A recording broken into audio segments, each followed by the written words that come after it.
سورہ نور میں سب سے اہم ترین واقعہ تو حضرت عائشہ رضی اللہ تعالی عنہ کا ہے، جس کو واقعی افک کہا جاتا ہے۔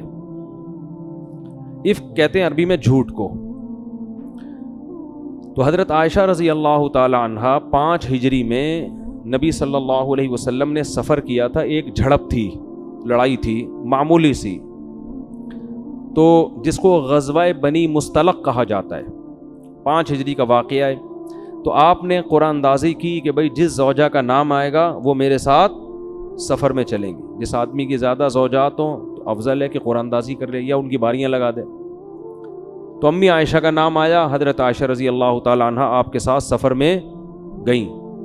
واپسی پہ یہ قافلہ جب واپس آ رہا تھا تو قافلے نے پڑاؤ ڈالا۔ حضرت عائشہ رضی اللہ تعالی عنہ نے اپنی بہن سے، حضرت اسماء سے، ایک ہار ادھار لیا تھا پہننے کے لیے۔ تو حضرت عائشہ کہیں گئی ہیں قضائے حاجت کے لیے یا کسی کام سے، وہ ہار گر گیا، تو وہ تلاش کرنے میں ان کو دیر ہو گئی۔ تو پہلے اونٹ میں جیسے آج کل ڈولیاں ہوتی ہیں نا، اس طرح کی وہ ہودج ہوا کرتا تھا، اس میں خواتین بیٹھتی تھی پردے والی، اور لوگ اسے اٹھا کے جانور پہ رکھ کے چل جاتے تھے۔ تو حضرت عائشہ رضی اللہ تعالی عنہ کا وزن بہت کم تھا، کم عمر تھیں، تو صحابہ نے وہ اٹھا کے رکھا اور وہ سمجھے کہ وہ اسی کے اندر ہیں وہ، اور وہ نکل گئے آگے۔ جب حضرت عائشہ رضی اللہ تعالی عنہ آئیں تو پریشان ہوئی کہ قافلہ تو جا چکا ہے، تو وہیں اس نیت سے آرام کرنے کے لیے لیٹ گئی کہ جب اگلے اس جگہ پہ جب یہ قافلہ پڑاؤ ڈالے گا، ان کو لگے گا کہ وہ نہیں ہے تو یہ واپس مجھے تلاش کرنے کے لیے یہاں آئیں گے۔ پہلے زمانے میں یہ دستور تھا کہ جب بھی کوئی قافلہ جاتا تھا نا تو پیچھے پیچھے کچھ لوگ آ رہے ہوتے تھے، تاکہ اس قافلے سے کوئی چیز اگر رہ گئی ہو تو ہم وہ اٹھا لیں۔ تو حضرت صفوان ابن معطل رضی اللہ تعالی عنہ پیچھے سے آ رہے تھے، ان کی امی عائشہ کے چہرے پہ نظر پڑی تو وہ فرماتے ہیں کہ جب تک پردے کی آیتیں نازل نہیں ہوئی تھیں، میں چونکہ حضرت عائشہ کو دیکھ چکا تھا تو اس لیے میں ان کو دیکھ کے پہچان گیا۔ اس سے بھی پتہ چلتا ہے کہ جب پردے کی آیتیں نازل ہوئی ہیں تو صحابیات نے اپنے چہرے کو، بولو بھائی، چھپا لیا۔ یہ خود چہرے کے پردے کی ایک بہت مضبوط دلیل ہے، دوسری طرف دلائل بھی ہیں۔ تو خیر، تو انہوں نے زور سے انا للہ و انا الیہ راجعون پڑھا۔ جیسے ہی پڑھا ہے تو حضرت عائشہ اٹھ گئیں۔ تو فرماتی ہیں اس وقت سے مدینہ داخل ہونے تک کوئی کلام انہوں نے مجھ سے نہیں کیا، بس وہ بیٹھی ہیں ہودج میں، اور حضرت صفوان ابن معطل یہ اونٹ پہ بیٹھی ہیں، حضرت صفوان ابن معطل ان کو لے کے چلے گئے، کوئی بات نہیں۔ تو جیسے ہی مدینہ میں داخل ہوئے نا تو یہ عبداللہ ابن ابی ابن سلول، یہ بہت بڑا منافق تھا، منفی پروپیگنڈے کا اس کو موقع چاہیے، ہر معاشرے میں ہوتے ہیں ایسے لوگ۔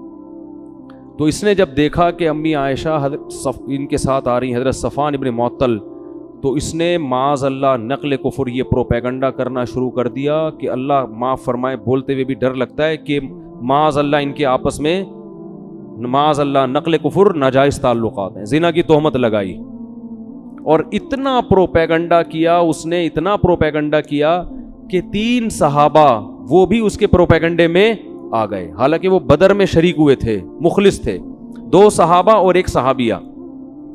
جو 2 صحابہ تھے، ایک تو حسان ابن ثابت، یہ بڑے مخلص صحابی تھے اور یہ نبی کی شان میں اکثر اشعار پڑھا کرتے تھے، اور دوسرے تھے مصطح ابن اثاثہ، یہ بھی غزوہ بدر میں شریک ہوئے ہیں، اور تیسری خاتون تھی حمنہ بنت جہش۔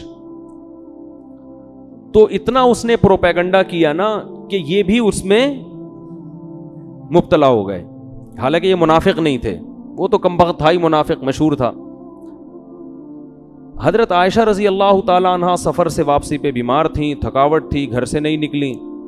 تو ایک دن وہ حضرت مصطح جو تھے نا، جو اس تہمت میں شریک تھے، ان کی والدہ کے ساتھ فرماتی ہیں کہ میں کہیں رات کو قضائے حاجت کے لیے دور گئی، تو جا رہی تھی تو کہیں پاؤں لگا ہوگا کہیں ٹھوکر، تو حضرت مصطح کی جو والدہ تھی انہوں نے اپنے بیٹے کے لیے بد دعا کی کہ وہ ہلاک ہو جائے۔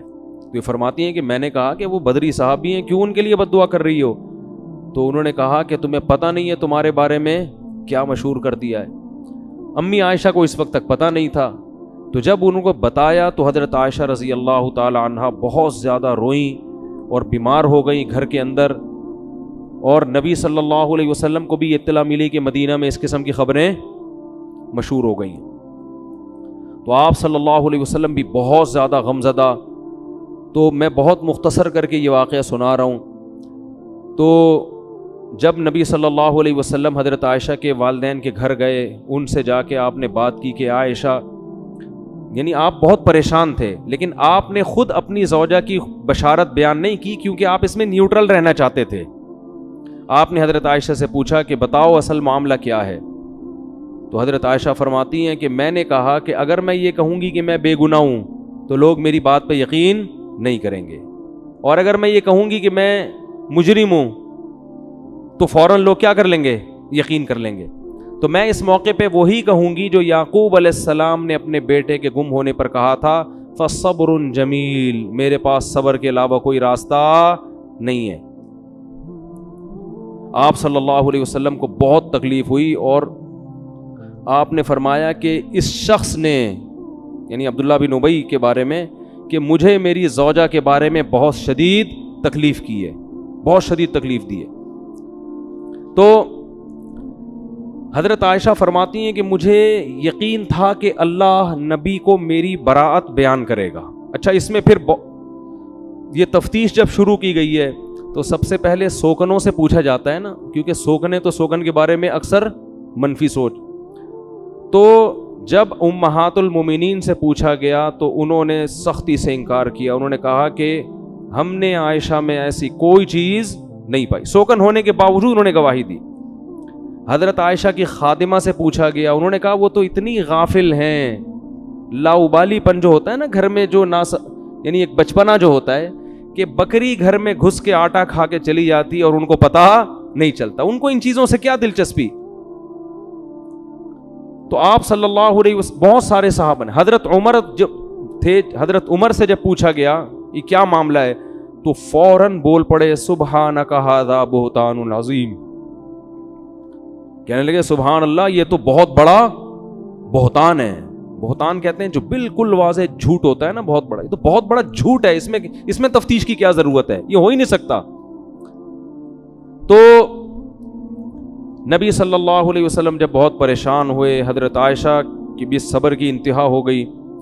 تو شدید سردی کا موسم تھا, آپ صلی اللہ علیہ وسلم کو شدید سردی میں پسینہ آنا شروع ہو گیا.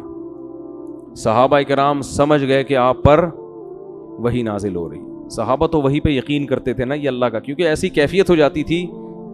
تو حضرت عائشہ فرماتی ہیں شدید سردی میں نا آپ کے ایسا پانی کی طرح پسینہ نچڑتا تھا, ایسی کیفیت ہوتی تھی.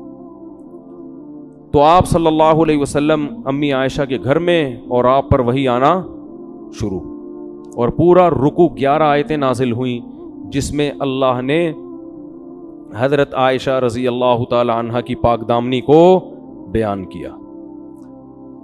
تو جیسے ہی آپ نارمل کنڈیشن میں آئے ہیں, آپ صلی اللہ علیہ وسلم نے حضرت عائشہ کو خوشخبری سنائی کہ اللہ نے تمہاری پاک دامنی کو اللہ نے بیان کر دیا ہے. تو حضرت عائشہ کی والدہ کھڑی ہوئیں, انہوں نے فوراً فرمایا کہ اپنے شوہر کا شکریہ ادا کرو. امی عائشہ نے فرمایا نہیں. صحیح ہے, کیا فرمایا؟ فرمایا یہ پاک دامنی نبی نے بیان نہیں کی ہے, یہ کس نے بیان کی ہے؟ تو اللہ نے بیان, تو میں اللہ کا شکر ادا کروں گی. تو اس پر یہ آیتیں نازل ہوئیں. حضرت عائشہ فرماتی ہیں مجھے یقین تھا کہ اللہ میری برات کا اعلان کرے گا, مگر اس کا تصور بھی نہیں تھا کہ قرآن کی آیتیں بنا کے اللہ نازل کر دے گا جو قیامت تک پڑھی جائیں گی. تو اللہ تعالیٰ نے پھر جو عبداللہ بن ابی تھا اس کے لیے دردناک سخت عذاب کی خوشخبری بتائی, اور فرمایا کہ جب اصول یہ ہے کہ جو کسی پہ زنا کی تہمت لگائے گا تو کتنے گواہ لے کر آئے گا؟ 4 گواہ, اور یہاں کسی کے پاس 1 گواہ بھی نہیں ہے. یہ قرآن میں پہلے نازل ہو چکا تھا یہ حکم کہ 4 گواہ ہونے چاہیے.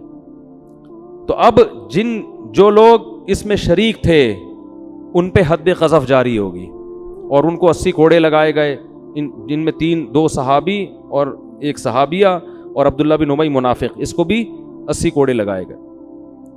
تو حضرت عائشہ کی اللہ نے برات کا اعلان کیا. اور پھر قرآن نے کہا لولا اذ سمعتموہ، صحابہ کو بھی تنبیہ کی کہ ایسا کیوں نہیں ہوا کہ جب تم نے یہ خبر سنی تھی قلتم ما یکون لنا ان نتکلم بہذا، تم نے یہ کیوں نہیں کہا کہ ہم تو اس پہ کلام بھی نہیں کر سکتے، سبحانک ھذا بہتان عظیم. جو الفاظ حضرت عمر کے تھے نا، تو اللہ نے فرمایا تم سب نے یہ کیوں نہیں کہا. تو یہ بھی حضرت عمر کی فضیلت ہے.